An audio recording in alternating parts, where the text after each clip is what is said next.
Pemirsa yang dirahmati Allah Subhanahu wa taala, kita kembali tentunya di Tapari Tausya pagi hari ya. Kita masih bersama Ustadz Wahyu. Ini saya ada satu pertanyaan. Di era digital saat ini ya, kita merupakan generasi atau umat akhir zaman. Ini sebaiknya bagaimana kita meningkatkan kecintaan terhadap Rasulullah SAW di tengah gempuran nih teknologi, budaya-budaya baru yang menggeser nilai-nilai agama seperti itu. Mungkin bisa dijawab. Sosial media salah satu sarana saat ini untuk memecahkan umat Islam. Sosial media sangat berdampak buruk apabila pemilik sosial media menyalahgunakan sosialnya.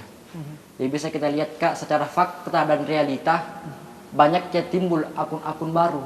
Akun-akun sangat gempar bermunculan yang tidak diketahui siapa pemilik akun tersebut. Tetapi akun-akun yang baru ini menyuarakan perpecahan umat Islam. Maka jangan heran Kak, karena memang zaman sekarang ini sesuai dengan sabda Rasulullah SAW. Rasulullah SAW 1400 tahun yang lalu sudah menggambarkan kepada kita Kak, akan dampak orang-orang di akhir zaman yang berbicara masalah keislaman, akan tetapi ia sendiri tidak paham akan agama Islam. Banyak orang yang berbicara masalah agama, ini haram, ini halal, tapi sesungguhnya dia tidak tahu apa hukumnya. Maka orang-orang seperti ini, kata Nabi, orang-orang yang berbicara masalah Islam tapi tujuannya untuk menghancurkan umat Islam. Nah, bagaimana cara kita mengatasi masalah ini? Yang pertama, jangan jauh dari habaib. Jangan jauh dari orang-orang penuntut ilmu. Jangan jauh dari para alim ulama. Sesungguhnya Nabi mengatakan akramul ulama. Sesungguhnya ulama fa innahum warasatul anbiya. Para ulama itu Kak, pewaris tunggal Nabi, pewaris keilmuan Nabi. Dan barang siapa yang mengambil bagian mengikuti para ulama, maka ia telah mengambil bagian yang banyak. Sesungguhnya Kak, pada hakikatnya Nabi tidak mewariskan dirham atau harta kepada kita, tapi Nabi hanya mewariskan ulama yang memiliki sanad keilmuan sampai kepada Rasulullah SAW. Maka itu cara yang pertama. Jangan jauh orang-orang soleh, jangan jauh dari orang yang hatinya terikat kepada Rasulullah SAW. Dan yang kedua ialah rajin datang ke majelis-majelis taklim, majelis-majelis ilmu, karena sesungguhnya setiap majelis pasti ada nama Rasulullah SAW yang disebutkan di majelis tersebut. Karena kapan ada majelis Kak tidak disebutkan nama Rasulullah, maka kata Rasulullah majelis itu seperti bangkai yang tidak memiliki keberkahan. Akan tetapi ketika pertemuan majelis tersebut diiringi nama Rasulullah SAW, maka pertemuan tersebut, majelis tersebut akan seperti keberkahan yang diberikan oleh Rasulullah SAW. Nah, para pemirsa dimanapun Anda berada, yang insya Allah dirahmati dan dimuliakan oleh Allah Subhanahu Wa Taala. Ini ada kisah yang menarik. Suatu ketika Rasulullah SAW sedang berperang, ada sebuah ibu-ibu Kak, yang suaminya, anaknya ikut berperang dengan Rasulullah SAW. Kemudian pulanglah Rasulullah dan para sahabatnya dari peperangan tersebut.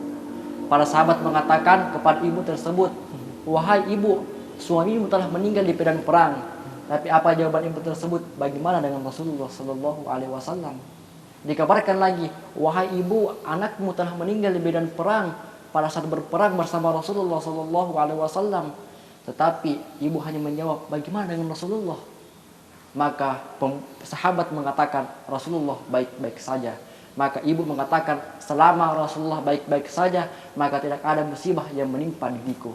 Kalaulah suamiku, anakku mati saat berperang bersama Rasulullah SAW, maka insya Allah akan digolongkan syahid, syuhada, orang-orang yang akan masuk surga tanpa hisab yang diberikan oleh Allah Subhanahu Wa Taala.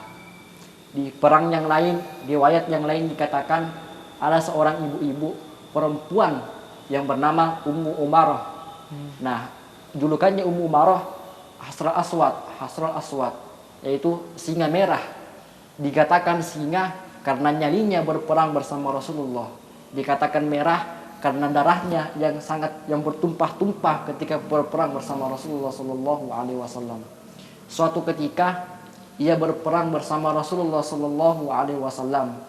Dan ketika Rasulullah Shallallahu Alaihi Wasallam dan para sahabatnya pulang kembali ke tempatnya, tetapi ternyata Rasulullah pada saat itu Kak tertinggal di medan pertempuran. Lantas Ummu Umarah kembali berlari untuk menjemput Rasulullah Shallallahu Alaihi Wasallam. Tetapi pada saat itu para musuh-musuh Nabi menembas Nabi Muhammad Shallallahu Alaihi Wasallam dengan pedangnya. Tapi pada saat yang sama, waktu yang sama, Ummu Umarah menahan pedang tersebut dengan badannya demi melindungi Rasulullah Shallallahu Alaihi Wasallam. Ya. Yang menariknya bukan hanya sekali, tapi 20 kali ia menahan pedang tersebut untuk melindungi Rasulullah Shallallahu Alaihi Wasallam. Masya Allah. Kita akan lanjutkan lagi tausiahnya Ustadz Wahyu. Pemirsa jangan kemana-mana, tetaplah bersama kami di Net TV Sulsel dalam program Tapari Tausiah Pagi Hari.